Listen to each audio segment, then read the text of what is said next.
As the years have passed, the word gratitude has become more and more of a buzzword that is being thrown around by just about everyone. But today, I want to talk about how important of a concept it truly is. Hi, my name is Ativ Mathur, and in this TED Talk, I will be connecting gratitude to contentment. Now, raise your hand if you're grateful for something. Okay, good. It looks like everyone did. The Merriam-Webster definition of the term gratitude is the state of being grateful, thankful, which is kind of silly because it's like saying happiness means being happy, which actually is the definition. But the Merriam-Webster definition of the term grateful is appreciative of benefits received, which, in my opinion, means looking back on everything that you have in your life and soaking it in with a positive light. Now, what day is gratitude celebrated by most of the US world? Thanksgiving's correct. And now, a 2014 study by a Gallup Healthware's Well-Being Index showed that Thanksgiving was the happiest day that year. And this could be for a variety of reasons, such as people get a break. They don't have to go into work or school.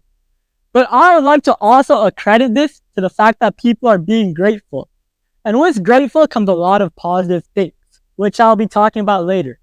But if this doesn't convince you that gratitude is at least somewhat good, then a 2021 study by none other than Harvard showed that people who are feeling low, lonely, sad, depressed, or any symptoms like that had their morale boosted during Thanksgiving.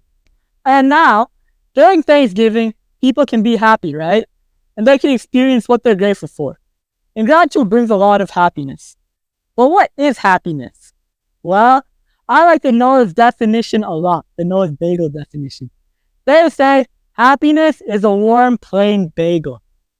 Now, obviously, I'm just kidding. But when people say that they want to be happy, I believe that they confuse this a lot of the time with the term content. And what is contentment? Contentment is a state of mind. You can have it forever. Whereas happiness is a short-term feeling. It's not long-lasting. I don't think that one can be happy forever, but I do think that one can be content forever. For example, let's say you're content with your job. This is going to drive you to do a lot of other things because you're going to enjoy your job. You're going to actually care for what you do. And this is going to lead to you wanting to go in, you wanting to working more, and you're just feeling an overall elated sense of joy when working. And now, you may be asking, well, if gratitude is so great, then what has it done for you? Well, freshman year, which was last year, I had a very fun year. But as the summer hit, I started feeling some very bad mental health issues.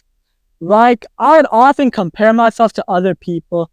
I wasn't very happy with my life overall. And honestly, I just wasn't in a content mind.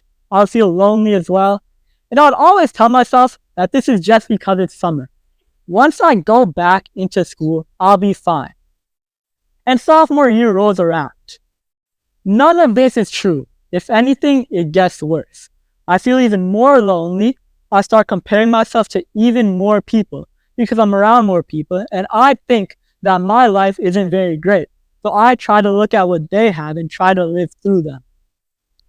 And the whole first semester, it was like this, honestly. I was not content with my life at all.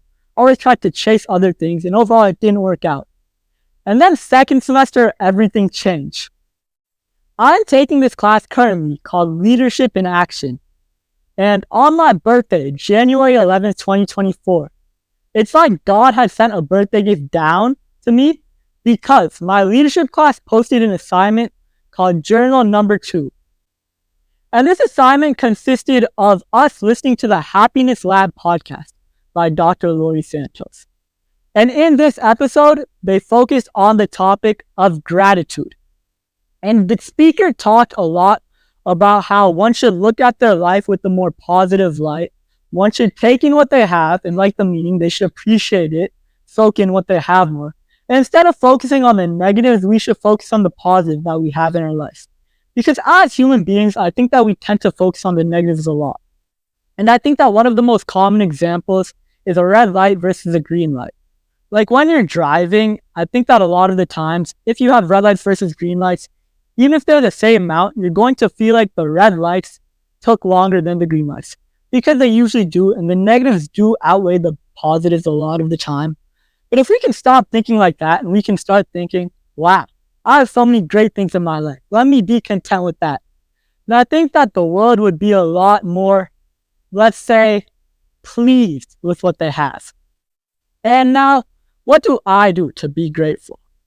Well, I've always thought that people who write in their free time were weird, silly, didn't have a social life. No offense to anyone who does write in their free time. But now I'm one of those people. Because every night before I go to bed, I write in my gratitude journal. It's not even much. It's just like 3 to 5 sentences.